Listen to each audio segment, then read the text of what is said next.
have a continued look at Newton's method, right? From last term, I introduced to you the concept of Newton's method. And today, okay, and the unmodified Newton's formula, okay, with the unmodified Newton's formula here, I show the result in the last theorem that with the Newton's method, first, when we use Newton's method to minimize a quadratic function, then it takes only one step, okay, from any starting point. If you start from any point in Rn space, then you will reach the minimum within one step when you use the unmodified Newton's method. And when we use the Newton's method to minimize a general nonlinear function, okay, and it converges with quadratic rate of convergence. So now you can see that Newton's method can be very fast, but again, when you do the homework, you will see that sometimes it converges, and sometimes it doesn't. Okay, then okay, to help to use Newton's method in a better way, then we introduce this is in the 5.13. This is okay. This is known as the Newton's method or modified Newton's method. Okay, so when in practice when we say Newton's method, it means this one, the modified version. So in this one, you can see that we introduce a parameter lambda. Okay, we introduce a parameter lambda here.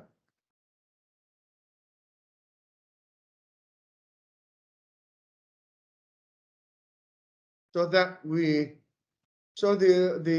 advantage of introducing the lambda is that once the Newton's direction SK is obtained, then we do the line search along that direction, so that the function is so that we can guarantee that the function, the objective function f, will be reduced in that direction. Okay, so the idea is if we keep reducing the function f, then eventually we hope that it will converge to a local minimum. That's the idea. Okay, that's the idea. And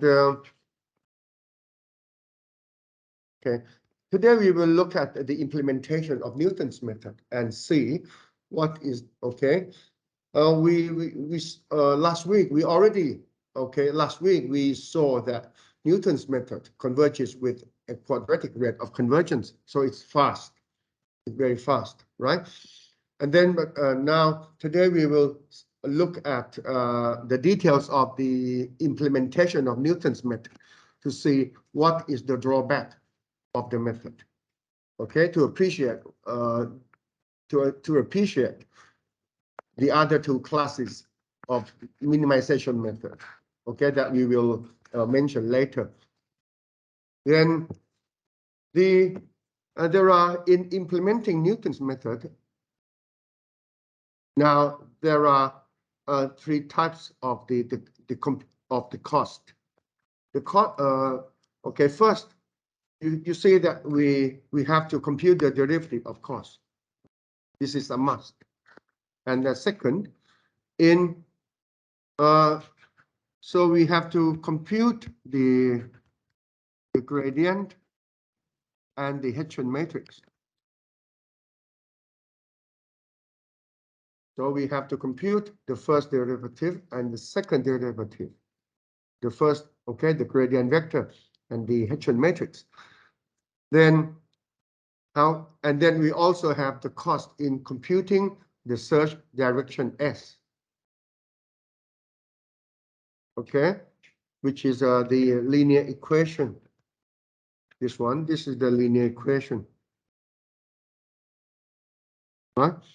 We compute the search direction by solving linear algebraic equation. Okay, and the standard method we use the LU factorization. So now from here you can see that when the dimension of the problem or the dimension of the variable x is very large, okay, then the cost in computing this we know already, right? From the review chapter, we need the computation cost in computing the solution of linear algebraic equation is in the order of ONQ, where n is the dimension of the problem. So that means if the size of the problem increases twice, if the size of the problem is double, then the computational cost will be increased 8 times by a factor of 8, right? Because it's in the order of ONQ. Now let's look at the storage. Now let's look at the storage. So in implementing Newton's method, we have to store. What is the storage we need? We have to store the vectors, right? Of course, the gradient vector, right? You have to store the gradient vector, and you have to store the Hessian matrix, right? So what is then the Hessian matrix is symmetric. Then that means so we have to store n times n plus 1 over 2 entries of the Hessian matrix. Now, for a small size problem, when the matrix is symmetric, you can store that as a general matrix. But if you are dealing with a problem like the dimension 1000, 2000, or more than that, then it's not wise to store a symmetric matrix as a general matrix, because I think you have to, right? But of course, you have to what you have to do, you have to write a program in the way that it can access the matrix in a general way. You cannot use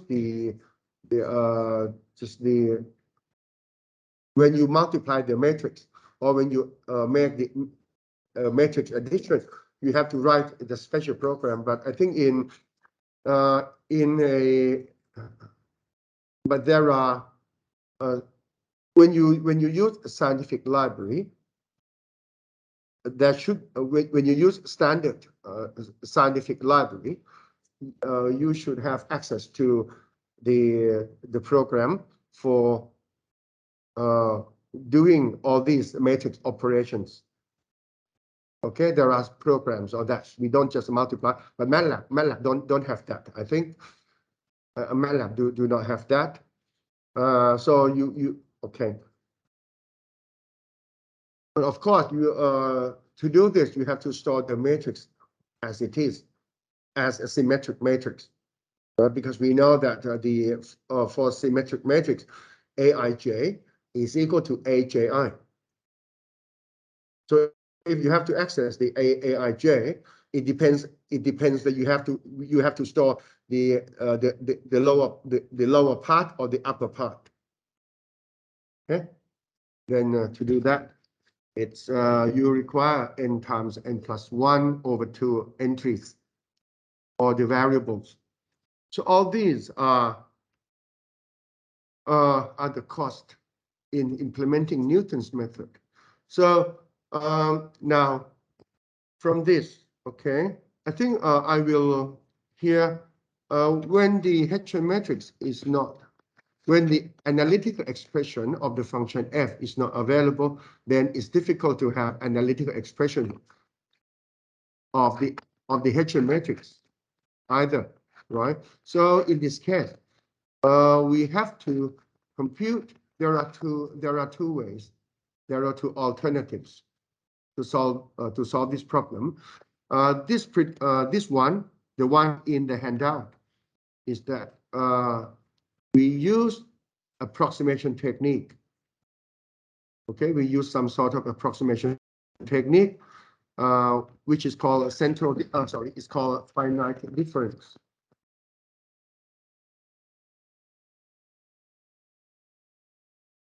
Finite difference approximation.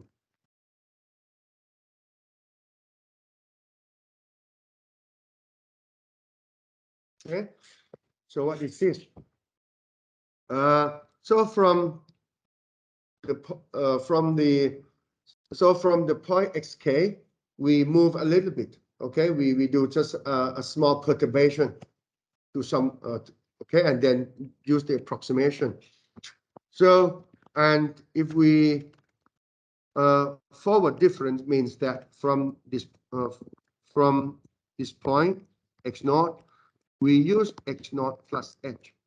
Okay, we move forward 1 point forward, or just 1 or 2 points. It depends on the order.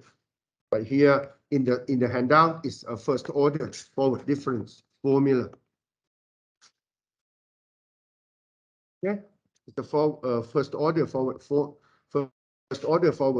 difference. So we move from the point that we are, then we move forward. Okay, to use x naught plus h, or sometimes if the second order, then x naught plus 2h. In that way, okay. This is the concept of forward difference. Whereas in the central difference, we go forward and backward around the point we are considering the derivative.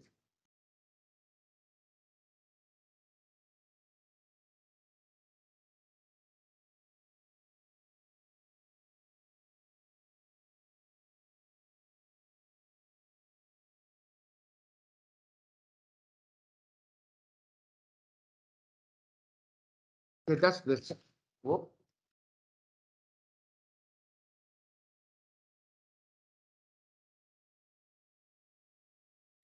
It works.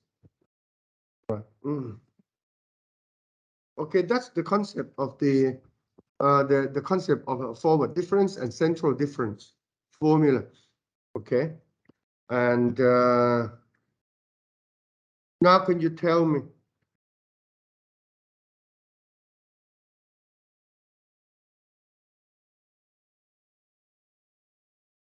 Okay.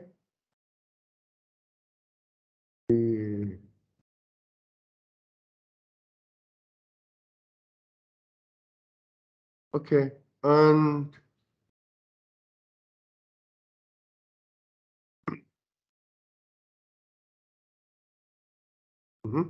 right.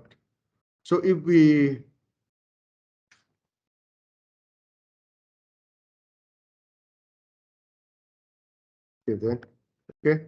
this formula, actually this formula is from we compute, we approximate the partial derivative twice. If you look at this one, you will see that this is a kind of forward difference approximation.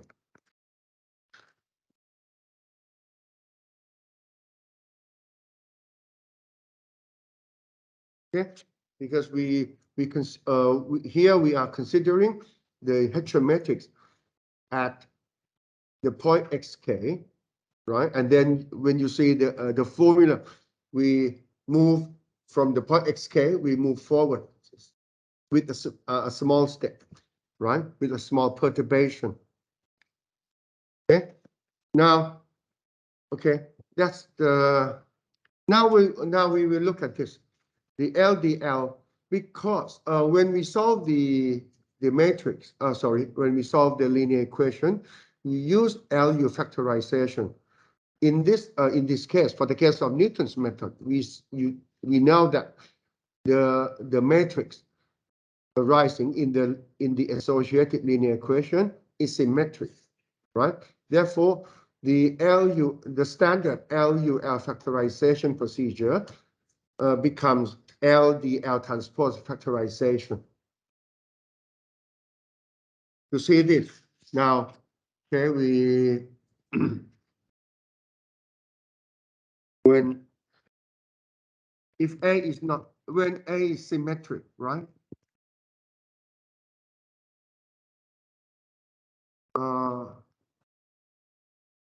When A is symmetric, A can be factorized as the LDL transpose. If you count where D is the diagonal matrix,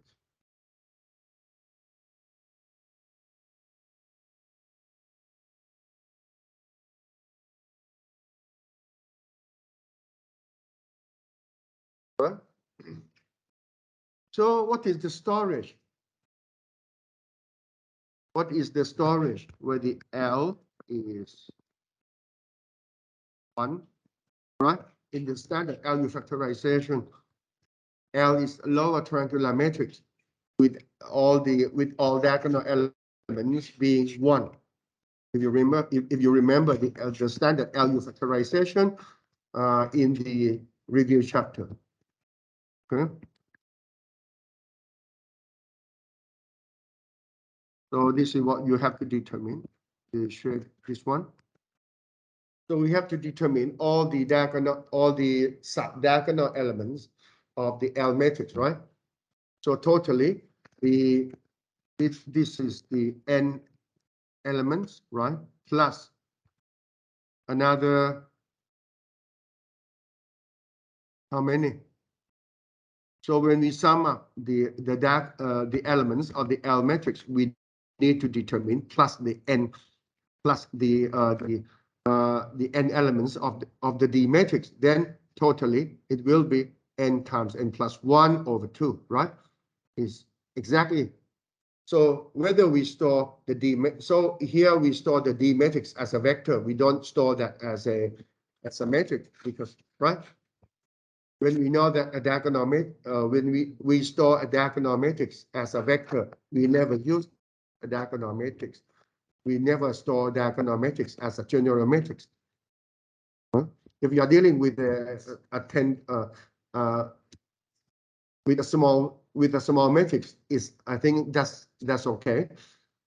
Okay, but for professional computation, we don't do that. Okay. So if we count the number of these together, we have n plus 1 over 2 elements. Okay. Now, there are, okay, here we will look at the procedure first, and I will point out after that why we are doing this. Okay, with the LDL factorization, okay, here, when the A matrix is positive definite, then that means, okay, when a positive definite, when A is positive definite, A is also symmetric, right? Because the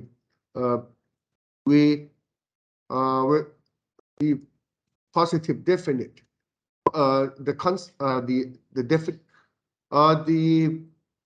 property, okay, the positive definite property is defined with symmetric matrix, right? Not general matrices. Okay, now just to remind you of that. So here we try to see, suppose this is a general matrix, and then we have the LDL transpose. When we do the multiplication, then if the multiplication is correct, then the both sides of equation must be equal, right? Right? Both sides of the equation must be equal. So that means the A11 is equal to the 1 element of this product, right? And then we equate that. Then we end up with the n times n plus 1 over 2 equations, and this is what we have. But it happens in, okay. But the point is this. That the point is we observe the structure of the equations and group them all together, and therefore we will end, okay, And therefore, we will obtain the factorization formula in a recursive manner. So here, when j is 1, then we compute the d1 first. Okay, so the d11 is equal to a11. Okay, after that, then after we know the d11, then we can compute the elements of the L matrix in the first column. When you look at this, this is the J is for column J. Okay, this is the first column. This is the first column, and this is the second column. Okay, and this is the third column, and so on. Okay, here we have a 4 by 4 matrix, so we go from J to 1. Okay, J goes from 1 to 4 in the first column. Then we obtain L1, L21, L31, L41, right? And once we know all that, then we compute the D2. We know that D22 is equal to A22 minus D11 L21 squared. Okay, but here, sorry, the notation here we use B is equal to D1 up to D. Okay, just make it simple. Okay, then we from the second column, we say that the L in the second row, in the second column, then you determine L32 and L42, right?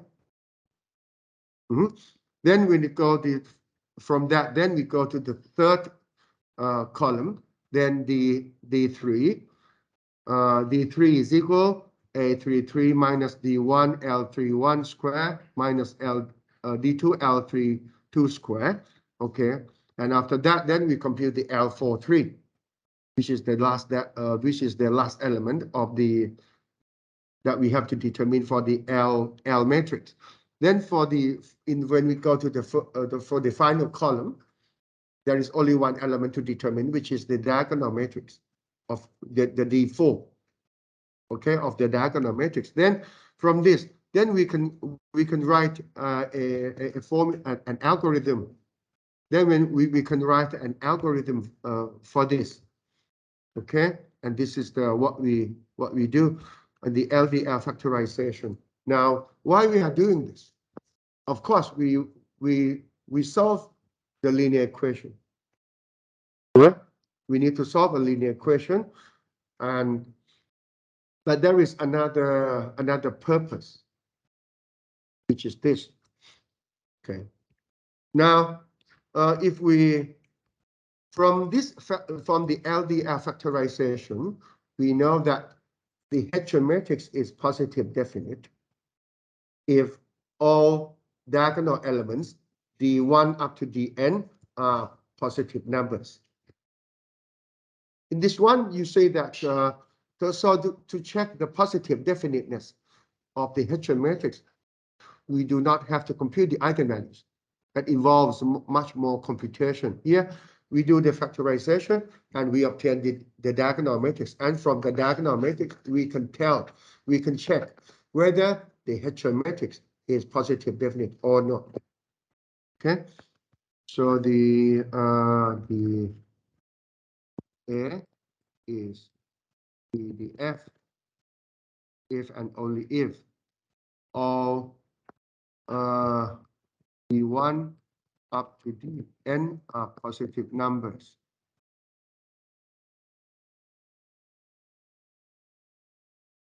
Okay. Okay. Why we are interested, and next I will explain why we are interested in checking whether whether the Hessian matrix is positive definite or not. Now, let us go back to the last proposition of last week's lecture.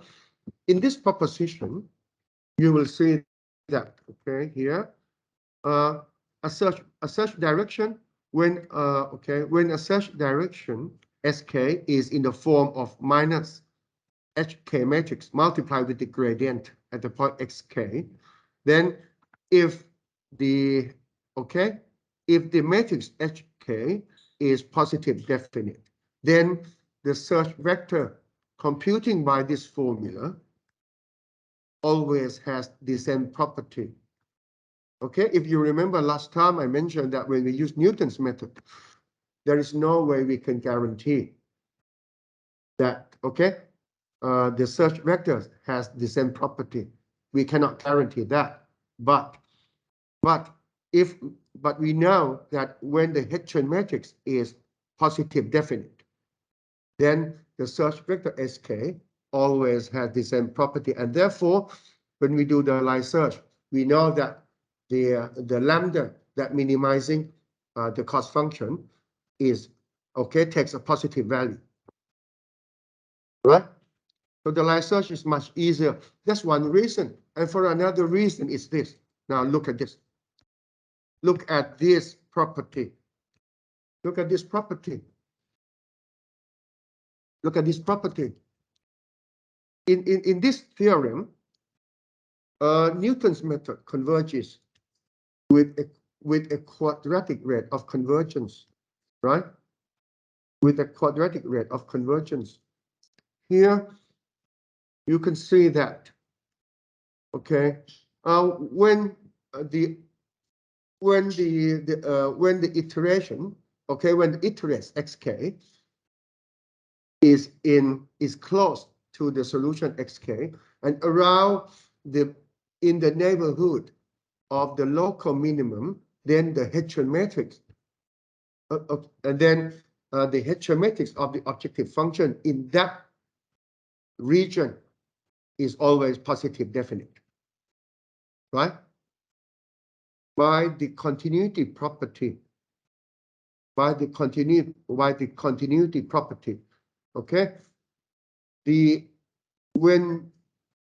in the region near the solution or in the region near the minimizer,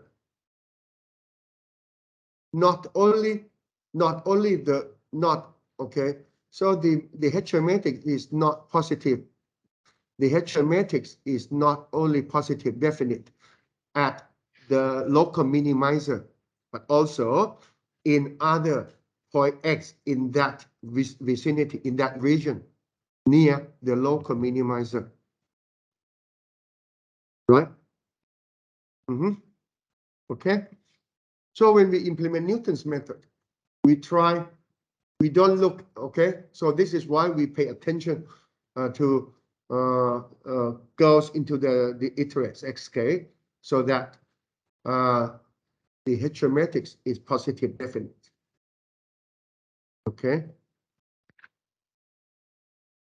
and this is I think nowadays I think this is the standard implementation of Newton's method in the software. Okay, so what we do is this. Now in Newton's method, we solve the this linear equation, for the vector sk, right? By using the LDR factorization. And with the LDR factorization, we know that if all the diagonal matrix,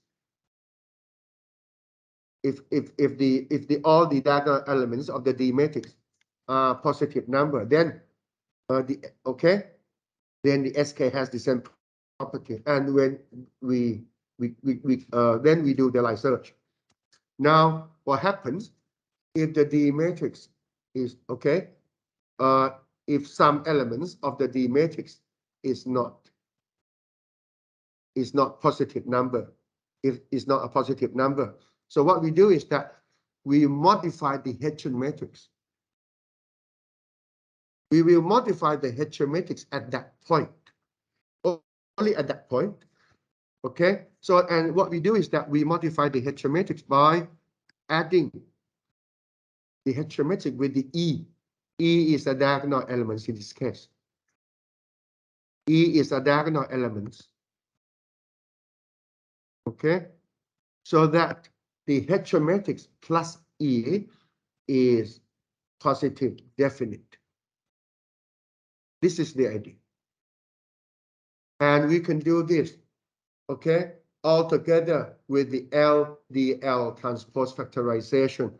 So, and in this example, which is taken from National Software, okay, you can see that we can solve, okay, we can do the LDL transpose,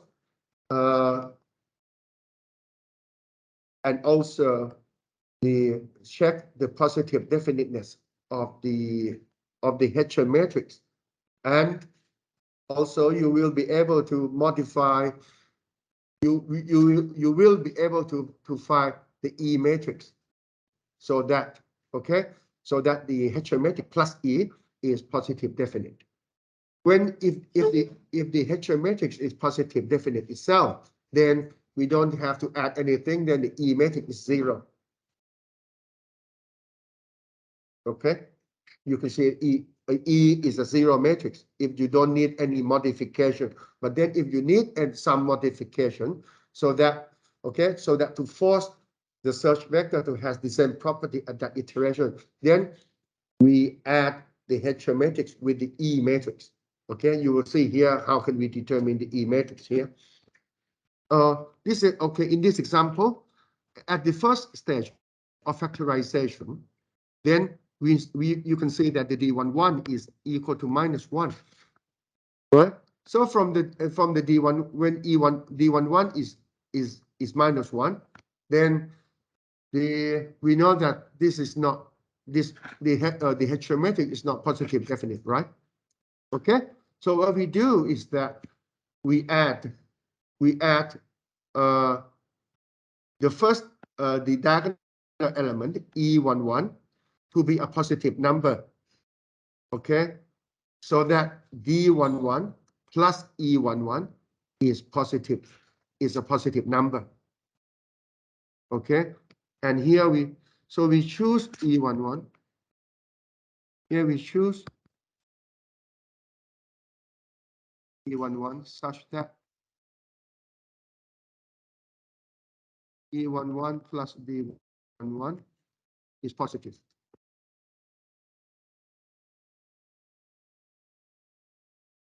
Okay.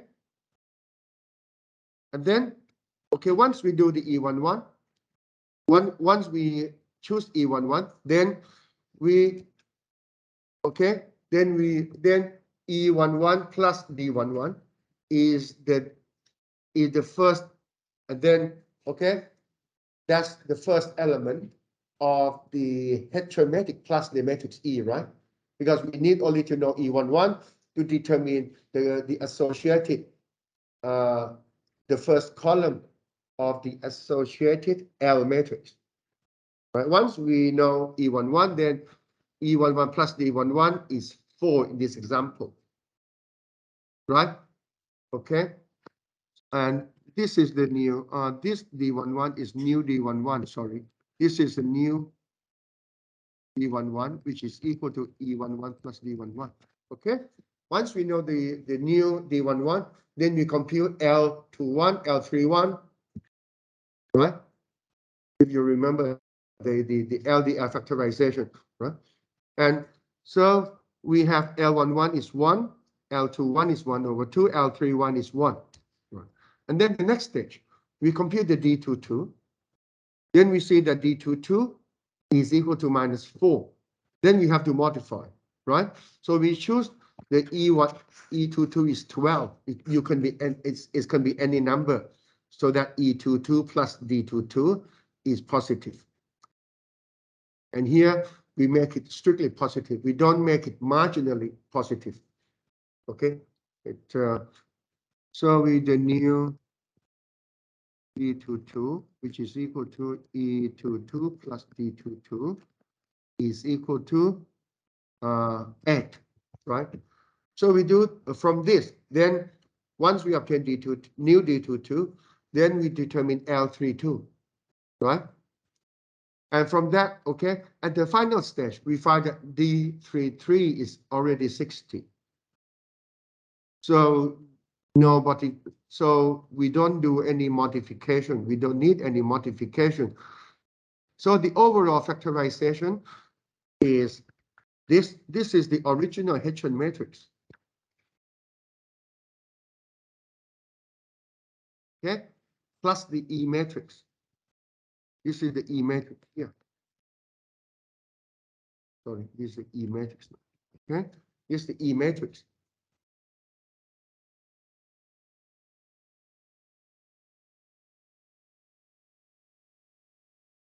Okay, and with this, then we do the LDL factorization, and then we compute the search vector.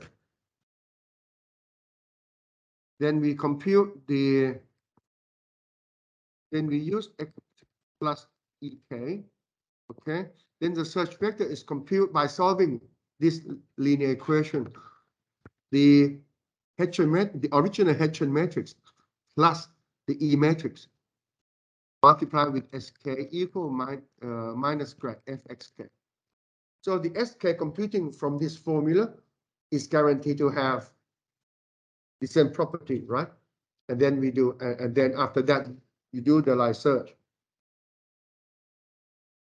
Okay, you do the line search.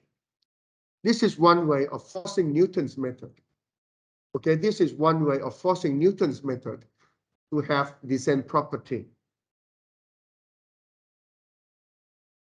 Okay, we do this by adding the E matrix to the Hessian matrix in this way.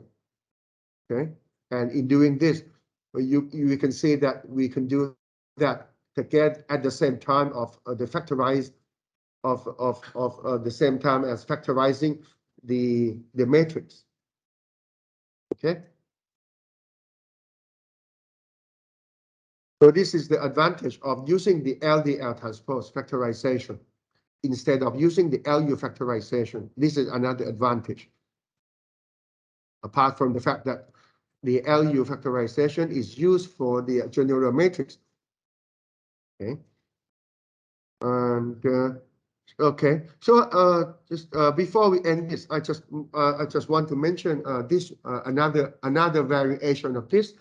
You can see that this in this method, we determine the E matrix, right? One element by one element, right?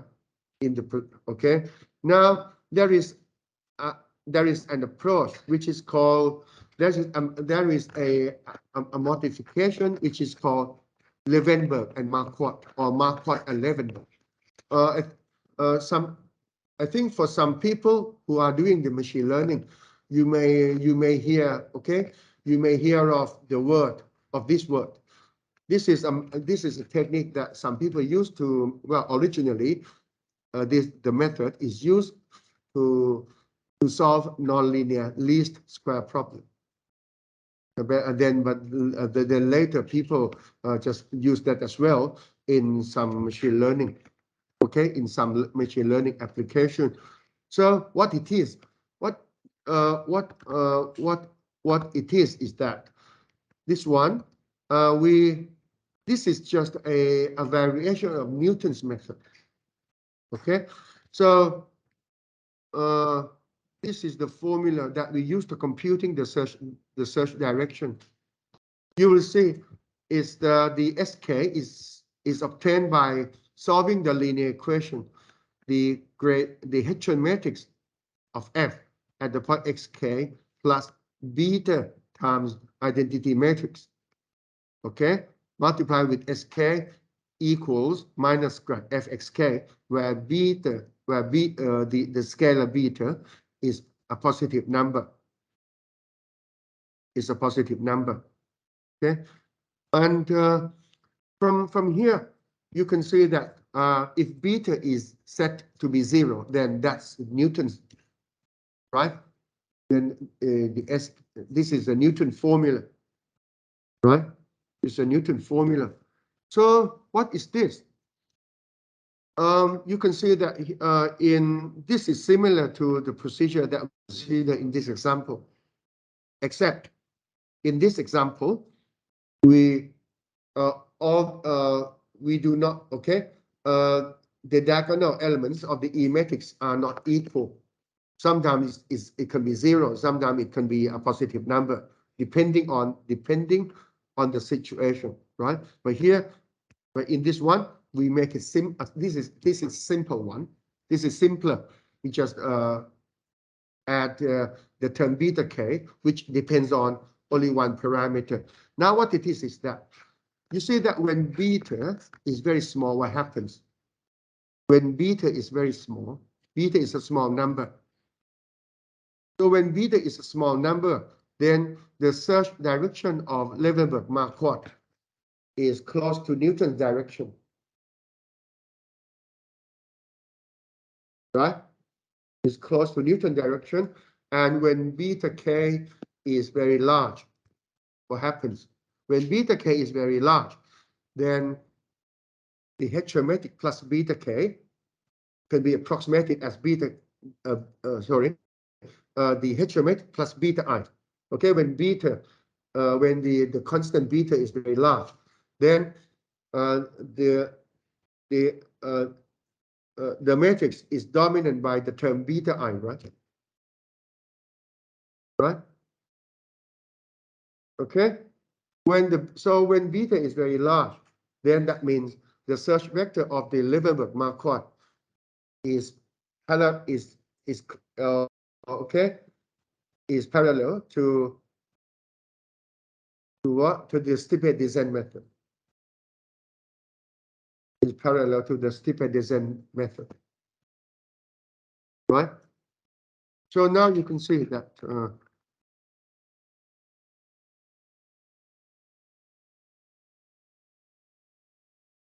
if this is the steeper descent direction,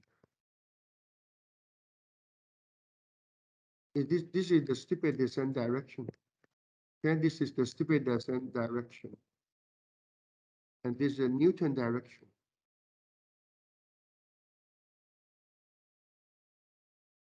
As we vary parameter beta, then the search vector of the Levenberg-Marquardt lies somewhere between these two vectors, right?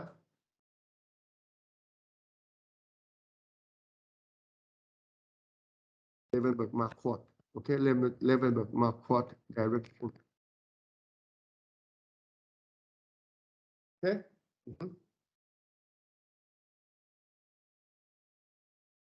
Okay, and this the end of Newton's method. Okay, I will stop recording. If you have any question, then you can ask me after I stop recording.